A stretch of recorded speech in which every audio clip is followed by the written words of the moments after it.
O homem ele é bom por natureza? A sociedade corrompe o indivíduo?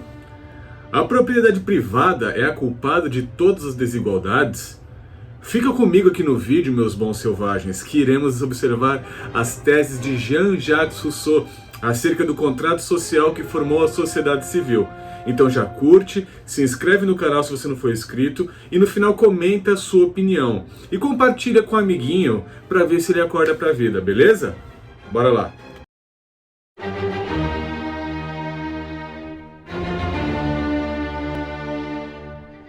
Jean-Jacques Rousseau nasceu na Genebra em 1712 e morreu em 1778 aos 66 anos em um castelo na França. Ele foi um dos pensadores mais importantes do movimento iluminista e um dos mais radicais também. As suas obras são o Discurso sobre a Origem e os Fundamentos da Desigualdade entre os Homens, de 1754, e a obra Do Contrato Social, de 1762. A sua obra, de maneira geral, ela diverge radicalmente da corrente iluminista tradicional, sendo chamado por esses pensadores tradicionais como irracionalista. Ele foi o precursor do romantismo e as suas ideias influenciaram decisivamente a Revolução Francesa que ocorreria posteriormente e embasaram outras ideologias, como o anarquismo e até mesmo o socialismo.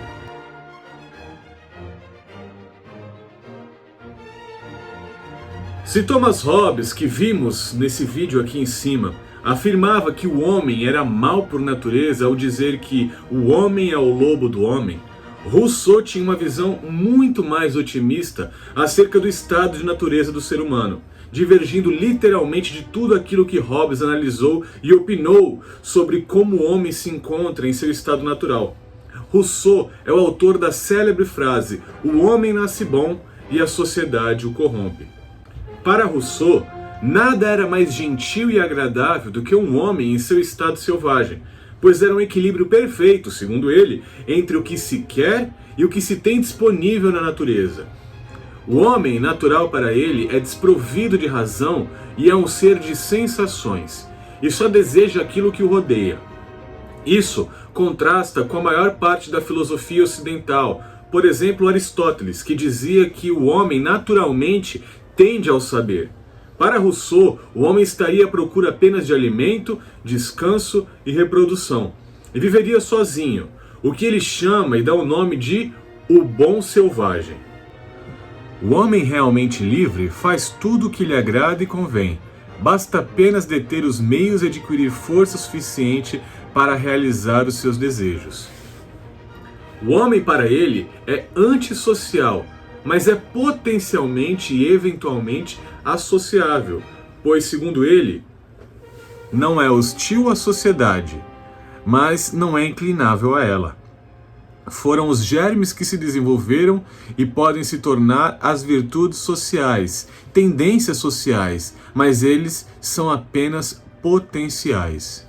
Para Rousseau, na obra Discurso sobre a Origem e os Fundamentos da Desigualdade entre os Homens, o estado de corrupção e degradação moral do homem, ao se tornar membro de uma sociedade, se iniciou com a criação da propriedade privada, porque, segundo ele, o primeiro que, ao cercar um terreno, teve a audácia de dizer "isto é meu", e encontrou gente bastante simples para acreditar nele, foi o verdadeiro fundador da sociedade civil.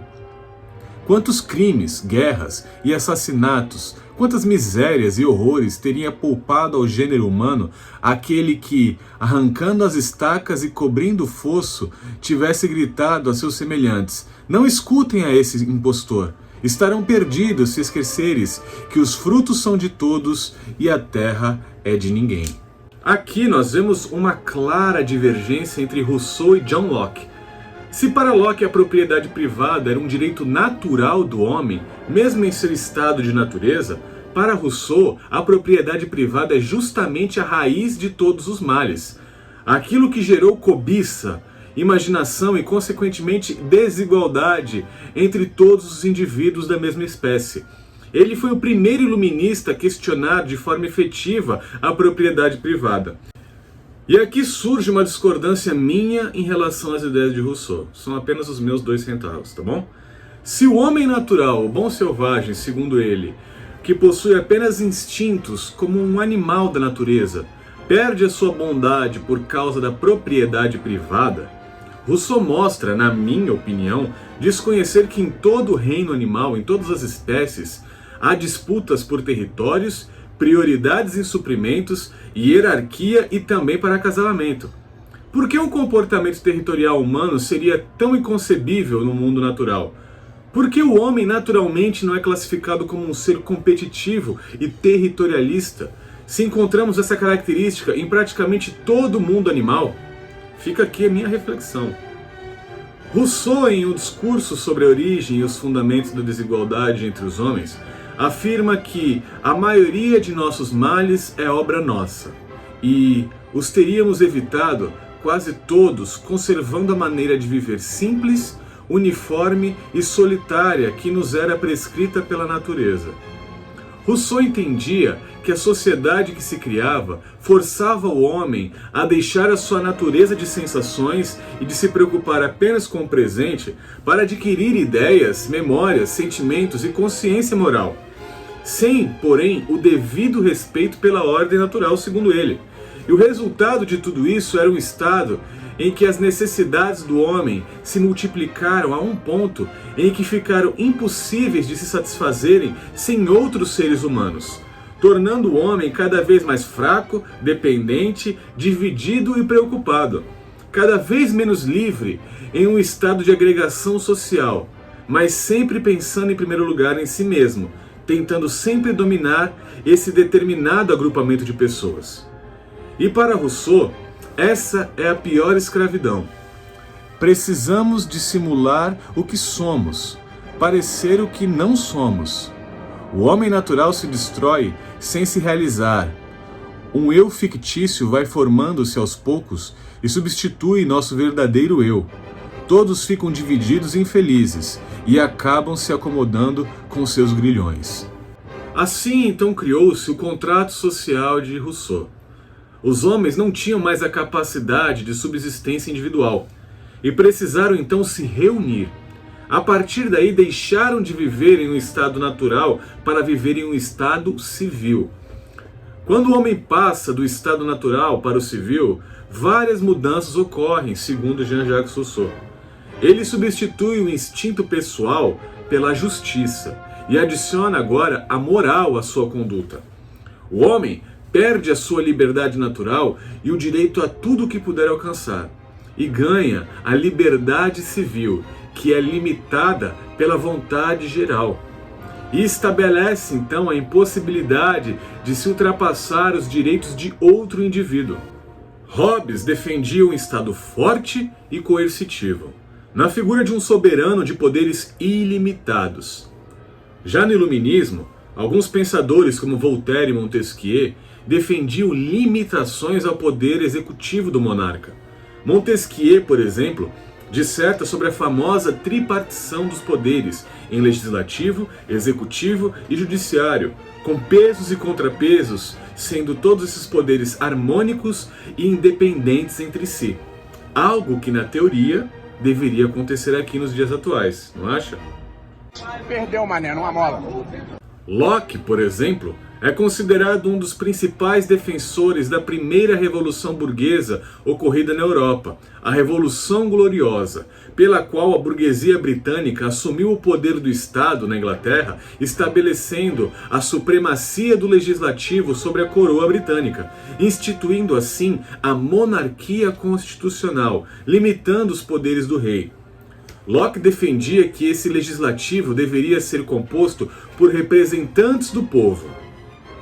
Rousseau era mais radical que isso e defendia não apenas que não houvesse mais rei, mas que o povo participasse sem intermediários, de maneira direta, das escolhas e decisões do Estado.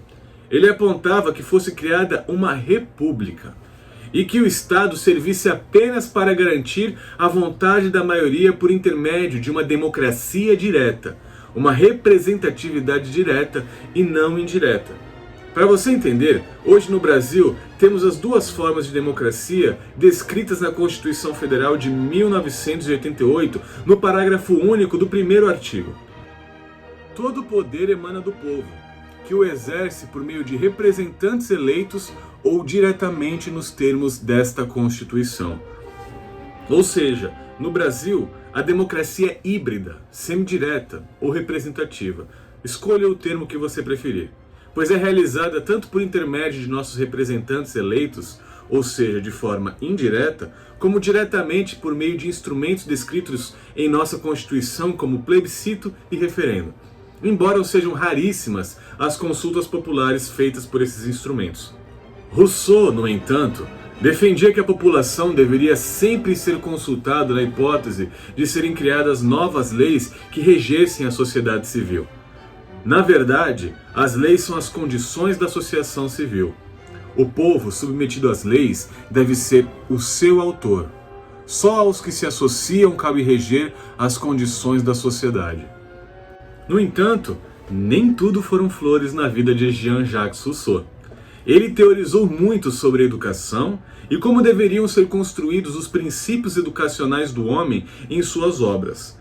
Mas em contrapartida, ele abandonou seus 5 filhos aos ternos cuidados de abrigos e orfanatos, enquanto eles ainda eram crianças. Mas e aí? Com qual das 3 teorias sobre o contrato social você concorda ou se identifica mais? Eu confesso que, embora encontre algum vestígio de lógica nos outros 2, ou seja, em Rousseau e em Hobbes, eu pendo muito mais para o lado de John Locke. Mas deixa aqui embaixo a sua opinião, beleza? Até o próximo vídeo.